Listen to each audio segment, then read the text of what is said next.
Hello Internet, my name is Kyle Baker, also known as Mr. Bacon or Bacon OOT. I'm also on Twitch. I'm here to show you how to set up the input display that you may or may not have from Chad or CDGEXE. It shows up in a box when he ships it to you, like so, and you have your Arduino right here, and you have your USB cable right here. Plug your USB cable into here, of course. Alright. You want to plug this end into your Wii, this into your computer, this end you want to put in your GameCube controller. And it might take a little bit of force to get it in there. Don't be afraid. Like, I was afraid to put it in, and yeah, you just gotta put a little bit of force and it should pop right in. And then, other than that, once you get it all hooked up, the hardware hooked up, you want to go and get NintendoSpy, and we're going to show that right now. Okay, so first we're going to get NintendoSpy. The link's in the description. All these links will be in the description. You go down to here, and then I'm not going to insult your intelligence by like getting thorough into this. So like, yeah, basically this is where you go to download it, and then you probably figure out the rest for yourself. Yeah, that link's in the description. The next thing you need is this driver, also in the description. Oh, my throat. Excuse me, sorry. You want to download this as well, and then once you have these two things downloaded, the NintendoSpy software is what that is, and when you open it up, it looks like this.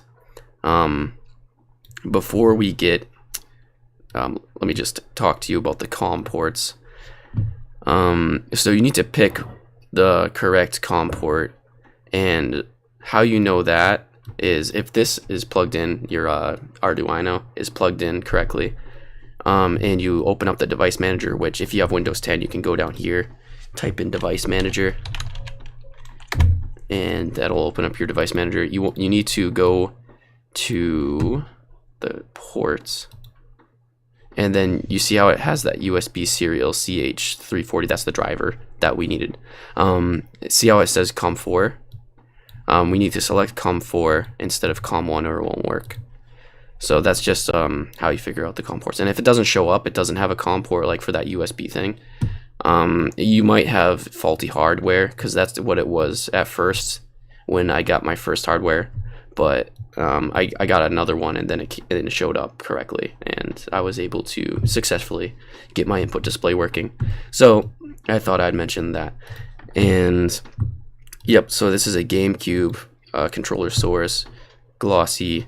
I made my own custom skin, and if you guys need a video on that, I could show you how to make those. It was pretty intuitive. Like, I was able to figure it out, but if you guys need help on that, I could definitely make another video. Anyways, when you press go, sometimes it's a little glitchy, so it, like, even if you're not pressing the input, it's like doing a weird thing. I don't know what that is, but make sure your Wii is turned on, because this doesn't work if your Wii's not turned on and everything's plugged into, like, everything's plugged up correctly right now. And now when I move my analog stick, the NintendoSpy display stick also moves. So that's only like half, because I'm sure you want it to look better than just like this. I mean, I don't think you want to do like a whole monitor capture. You probably want it on something else, you know. So I'm going to show you how to make it look all pretty in OBS as well. And OBS is you should probably know what that is before we continue, but I'll just tell you, it's open broadcast software that people can use for Twitch streaming and whatnot to get their video out there, you know, like to have their live video out there. And anyways, yeah, I'm going to cut the video right here for that, but I'm going to continue the next segment in just a moment here. Alright, hopefully I can get this going in one go, but yeah, of course you want your NintendoSpy window to be open, and then when you go into, this is my display for Ocarina of Time, when you go into one of your scenes, I mean, yeah, this is my scene for Ocarina of Time, you want to go over to your sources in OBS, and since it's a window that you want to capture, you do a window capture, and then we'll just like start from new. We'll say Nintendo, and I already have, well, yeah, we could do NintendoSpy because that's what it is. and I press OK, and then yeah, make sure the window is like, if you have multiple windows, it might not select it right away like it did for me, but you just drop down and then you find where the NintendoSpy is and you press OK. And what I do is you can resize it like so, and if you make it hecka small, it might not be the best idea, but you make it to a pretty decent size where like you don't lose too much quality, but like it doesn't take up too much retail space on your screen. So like if I wanted to put it right here, I could do that, and then you position it, and you could get into finer details if you right click and transform, and then you could do the exact position and whatnot, and like if you knew exactly where it was to go, exactly what size you wanted, you could do that here. But you probably don't want this ugly background of green, but it's there because what you do is I'm not looking at that at all, but you know, I'm looking at the screen, sorry. But what you do to get rid of this green is you right click on it, and it's a filter thing, and it's called Chroma Key when you press the plus button.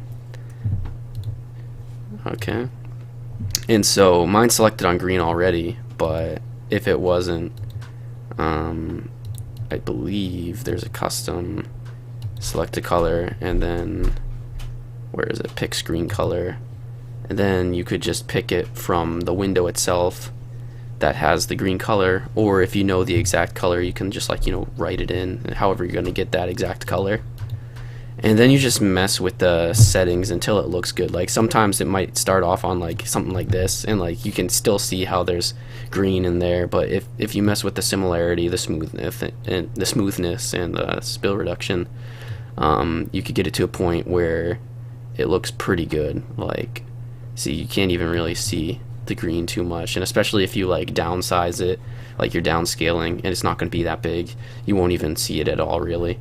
So you just mess with the smoothness, you mess with the similarity and all that good stuff.